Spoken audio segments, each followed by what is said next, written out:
Hello and welcome to 30 Days of Hoya. Today we will take a look at a very sad Hoya imperialis. So you can see this Hoya in the second frame, and we will get to why it looks the way it looks. There is an explanation to some extent, but first we will talk just about some basic information about this Hoya. This Hoya is native to Southeast Asia, to Philippines and Malaysia. I have found information that this Hoya falls into that intermediate range of temperatures from 15 to 35 degrees of Celsius or from 60 to 95 degrees of Fahrenheit. From my experience, this isn't entirely true. Perhaps there are some imperialises that can take that lower temperature under 20 degrees Celsius. This Hoya hasn't done much for me, well, at all, but I can really see that it really is starting to slow down when the temperatures get closer to the 20 degrees of Celsius. And in fact, now it's on a heat mat and it was able to push out this new leaf. It's not amazing or anything like that, but I do see some improvement in the growth as the temperatures get a bit higher. Hoya imperialis can take a lot of light. It's not direct light. It's not like Hoya lauterbachii from the Eriostema section that we mentioned previously. It's a bit less light, but definitely not anything like Hoya bella or Hoyas that can take lower light conditions. So I would not really put this in a northwest facing window or northeast. Perhaps not even eastern window will cut it. I would put this in a western facing window, perhaps slightly pulled back or a bit pulled back from a southern facing window. I have been growing it exclusively under my 36 watt LED light, and it stays about 15 centimeters away from the light. This is also a terrestrial Hoya. I made a mistake when I received it and I did absolutely no research. I got it because of the beautiful flowers, and I put it in a mix with a lot of bark and perlite, and this is not what this Hoya wants. So later on I realized the mistake and I moved it to a terrestrial mix. One of the subscribers, Peter, he mentioned that he tried this in semi-hydroponics and it gave him good results. So he suggested maybe I should try semi-hydroponics with this one, but I hope you can see now why I cannot really do it. I don't think I can do much about the plant now. I really just have to hope that it will recover at some point or start to grow a bit better. If I were to move this to semi-hydroponics, I assume that I would lose all the roots that it has. I don't think this particular cutting would be a good candidate for semi-hydroponics, but if I do get a larger one or a better one, I will definitely try that at some point, I assume. The mix that I moved this Hoya to is a terrestrial mix. It still has some bark and perlite, but it also has a bit of sphagnum moss. There is much more cocoa peat general potting mix, and there are some eggshells. It is said that this Hoya likes alkaline soil, so eggshells are supposed to help with that. I'm not sure if they're doing anything really. I'm a bit skeptical about it. I really don't see much improvement, but I'm trying just to give it the best opportunity. And it's actually in a kind of a self-watering pot that I hacked myself, if you cannot tell. So it stays in this cache pot, and then there is this, I would say, a distancer and a microfiber wick that I placed. So the water goes at the bottom of this cache pot, and then cache pot, and then it's wicked through this microfiber so that the mix stays moist. And that way I think I can stay more on top of watering. At first, I didn't really want to talk about this Hoya because of the obvious reasons. I cannot really offer you many great tips. I can just offer you some things that I learned along the way. My friend from Sweden actually convinced me, show the worst Hoya that you have. This is it. I absolutely have no luck with this one. And part of that is my fault because of the initial mix that I placed this Hoya into, but I think a lot of it is actually not my fault. This Hoya arrived to me in October of last year, or towards November.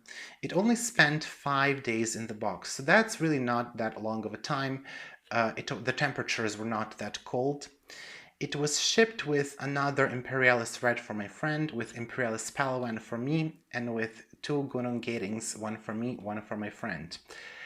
Also, it was shipped with Hoya lauterbaki. Most of the leaves were yellow when they arrived. Some of them were partially yellow, like this one here. And when you get Hoyas with yellow leaves, they will very, very quickly drop. And if they're partially yellow, they are also likely to drop. So most of the leaves on this one dropped. And to be quite honest with you, it did not really have all that many leaves to begin with. It only had maybe 2 bigger leaves, or maybe 3, so not a whole lot. Hoya imperialis palawan arrived with all yellow leaves. I thought I could maybe save it, but no, really the stem started yellowing a day after I received it, and it was quickly gone.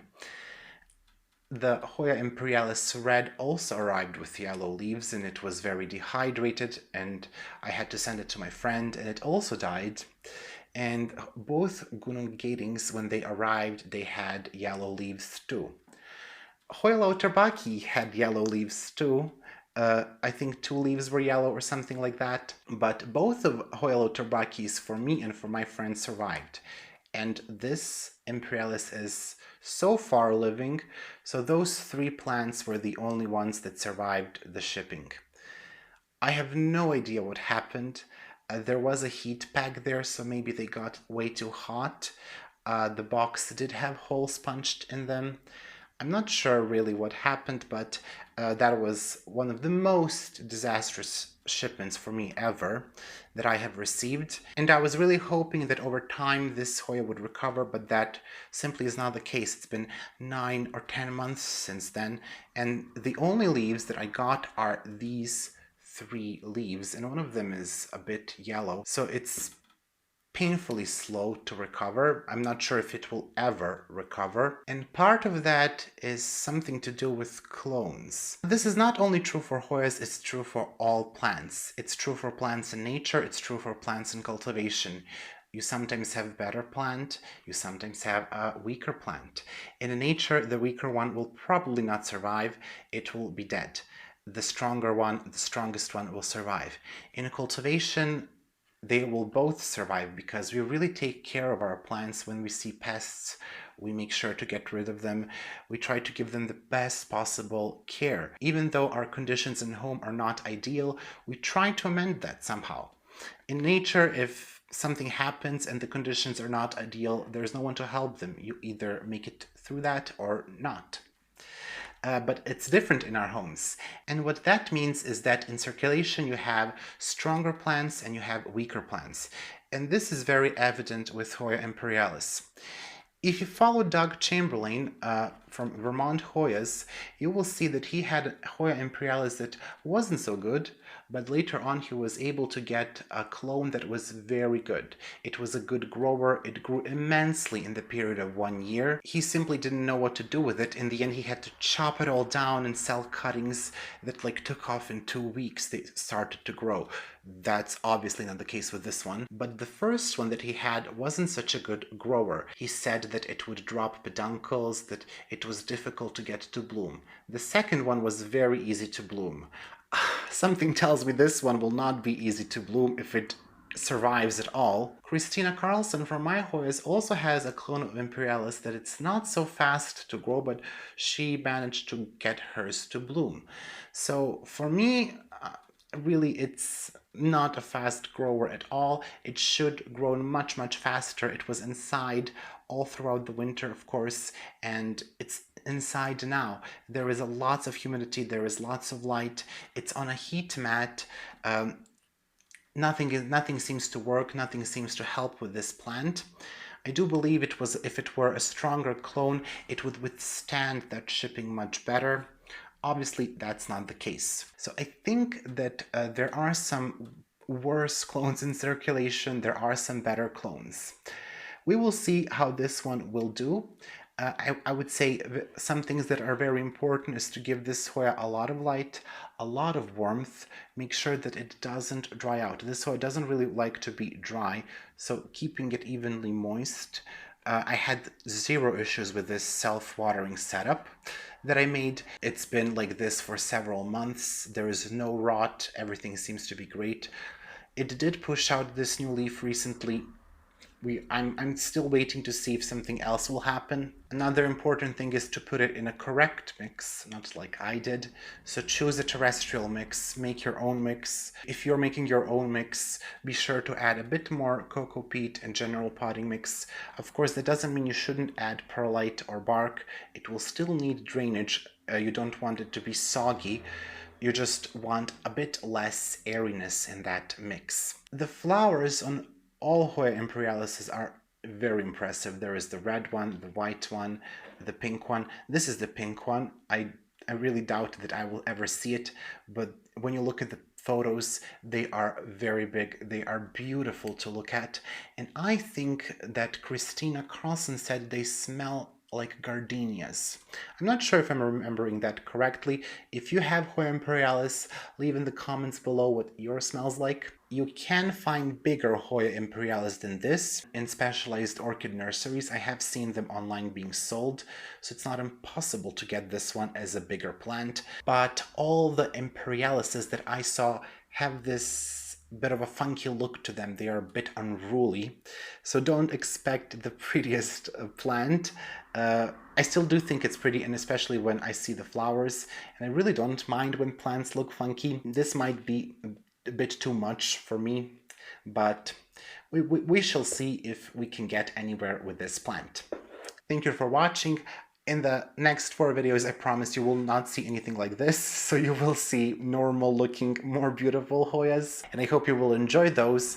And again, of course, I will see you in our next 30 Days of Hoya video.